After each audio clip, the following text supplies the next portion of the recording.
सहारा enterprises तुमच्या स्वप्नातली गाडी आता कमी किमतीत.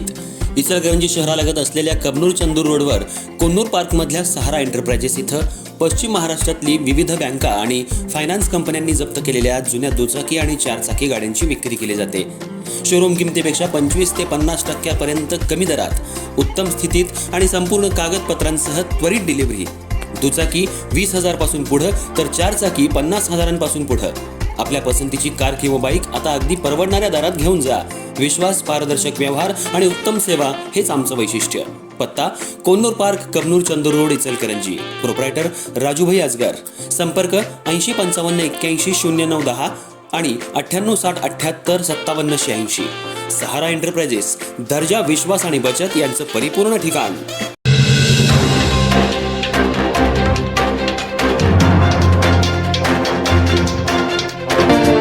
नमस्कार, मी तेजस्विनी मगदूम.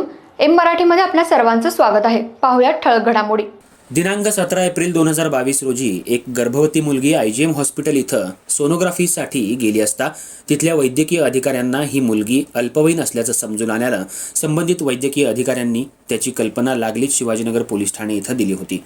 त्यानंतर चौकशीअंती या मुलीच्या वयाचा 17 वर्ष 6 महिन्यांनी बालविवाह करण्यात आला असल्याचं आणि तिच्यासोबत शरीर संबंध ठेवल्यानंतर ती गर्भवती असल्याचं समजून आल्यानं तिचा पती आरोपी एजाज इम्तियाज मुल्ला, राहणार रुई, तालुका हातकणंगले, जिल्हा कोल्हापूर याच्यावर हातकणंगले पोलिसांमार्फत बालकांचं लैंगिक शोषण प्रतिबंधक कायदा पोक्सो अंतर्गत कायदेशीर कारवाई करून त्याच्याविरुद्ध जिल्हा आणि सत्र न्यायालय इचलकरंजी यांच्याकडे 2023 साली दोषारोपपत्र दाखल करण्यात आलं होतं.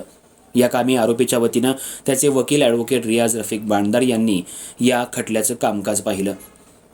या कामी खटल्याच्या सुनावणी दरम्यान फिर्यादी महिला पोलीस तसंच पीडिता यांच्या साक्षी नोंदवण्यात आल्या.